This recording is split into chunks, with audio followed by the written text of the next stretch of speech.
Hi, my name's Daryl. And I'm Nicole, and today we're going to be going through the install of a Furrion Vision S camera.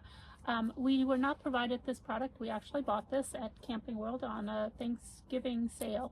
Yep, I think we got it for how much? Well, it was pretty darn cheap because we are Good Sam members, Yep. and so we got a great discount. Yep. Now, we got the camera not only because it was relatively inexpensive, but also because it got some really good reviews. Supposedly this is one of the few backup cameras or rear view cameras out there that without a repeater, it will get the signal all the way from the back of your trailer, depending on how long your trailer is, all the way to your truck. And it does this wirelessly. And so didn't want to have to mess around with wiring and extra repeaters to do that. So this one works right out of the box, supposedly. We'll see. And we saw a lot of reviews on how to install it, and it looked really simple. Yep. And our trailer is pre-wired for a backup camera, so we thought, oh, well, this is going to be really easy. Gonna be real easy. So we'll find out. Yeah. So in the box, there are the actual monitor, the backup camera. There are two different mounts for when you mount this monitor in the car. And then it also has the charger to charge your monitor. Now in the box, there were a couple of extra things. Daryl? Yeah, so this would be for just in case your pre-wire isn't set up specifically for the connector that the Furrion camera has. So we're going to find that out pretty quick. But if your backup camera pre-wiring doesn't come with this specific connector, then you're supposed to use this wire basically in its place, so that way you can wire up the camera. It also comes with some screws in order to screw in the little plate. Now these are supposedly self-tapping screws, and you can see they're relatively small, and yeah, I don't know how self-tapping they are, but once again, we'll find out. And there is also this little rubbery back plate that goes in behind the camera, kind of to seal it a little bit better to the frame. So to do the install, basically what you need is you need some sort of, I'm assuming we're gonna have to wire this. So we've got these wire nuts here to do the wiring. Basically a screwdriver to put the self-tapping screws in place. We have some sealant or silicone so that we can waterproof it and waterproof the grommet that comes with it, and got some wire cutters as well as some wire trimmers, and we've got some electrical tape. So that should be all that we need to do to get the project done. So let's get the ladder and let's get started. All right, so first step is, even though I think all of your power comes from the 7-pin, because I believe this goes to your running lights, you really should disconnect any electrical coming to your camper as well as disconnect the battery. So I've went ahead and done that. And then you need to basically just take these screws out over this cover, and then let's see what kind of wiring that we have in place.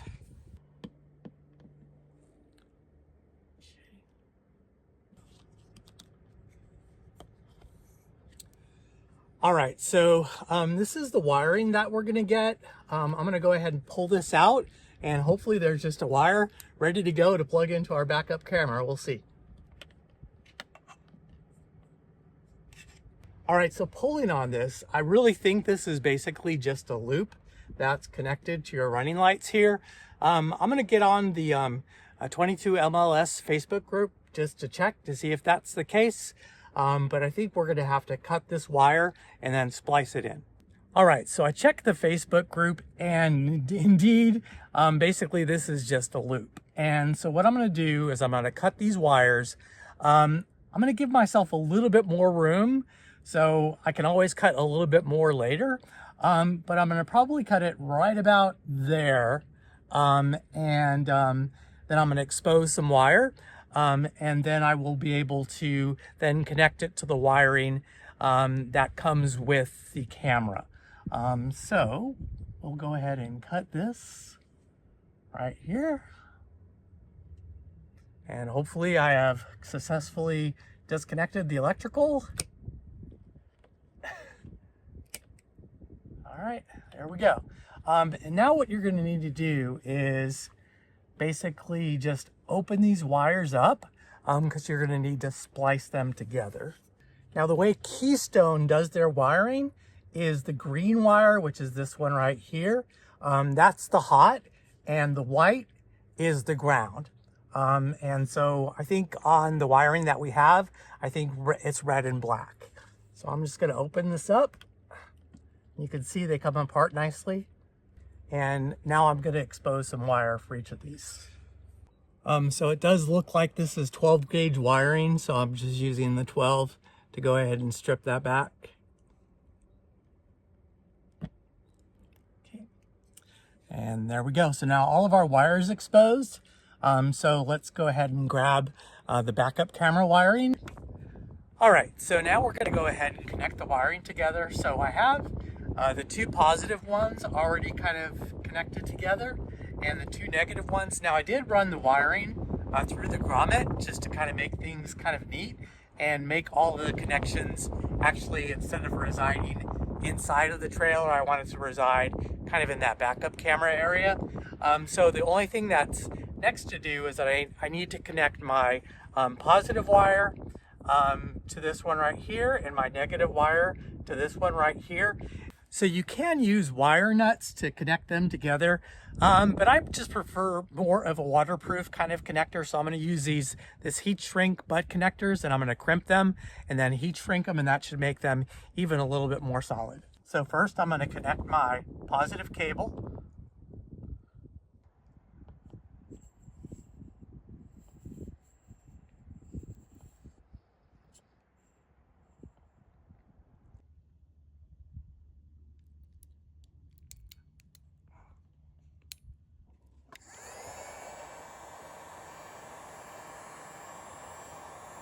All right, so to check to make sure that your wiring and everything is correct before you kind of insert the screws and make the installation permanent, you just want to hook up your 7-pin, turn your lights on your truck.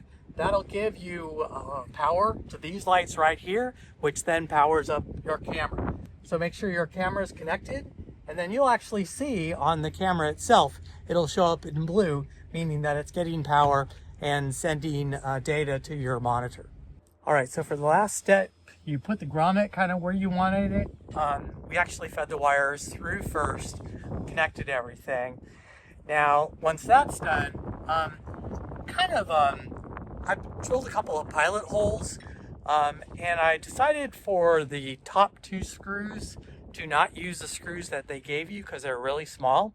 So I'm going to use actually the screws that came with the cover that covered the existing wire ready, and that's what I'm going to put in place. And I'm going to use these smaller self-tapping screws for the bottoms to see if those work. So I got a little pilot hole in place, and my screw in and then screw it in place.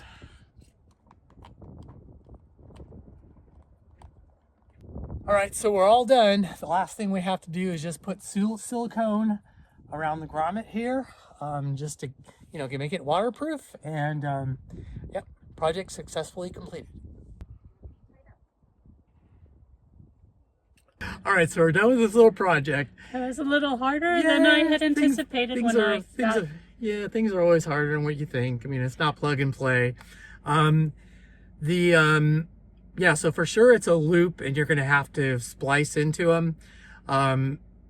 There's not a lot of room up there for your wiring, and so I really had to kind of tuck things in and put it onto the back of the camera, so that was kind of hard. The self-tapping screws that they give you, those things didn't work at all, so just get some larger self-tapping screws. I actually used 2 of the ones that came with the cover, so I used those 2, and then I had 2 other self-tapping screws that I used. So those worked really well. Just create yourself a little pilot hole with a drill. That'll make it easier to get it in there. But yeah, this is what... Let's show them. Yeah, this is what it looks like. Yeah, so this is our view now on the camera. It's really nice and clear. We're in the truck. There was no sort of delay. You can see easily what's behind you, as well as you can kind of see as you're backing into a spot, you could be able to see it really clearly. We've got our bike rack on there right now, so you can see that. But I think I'm really excited about this. I had another backup camera and there was always delays on it. And this one's nice and clear and there's no lag or anything like that. So I'm looking forward to it. So hopefully that helps you if you decide to tackle this project. It's pretty simple, but yeah, we're not the most handy. No. And next up, side view. Next up, side view cameras. So we'll be doing that video next. Okay, bye.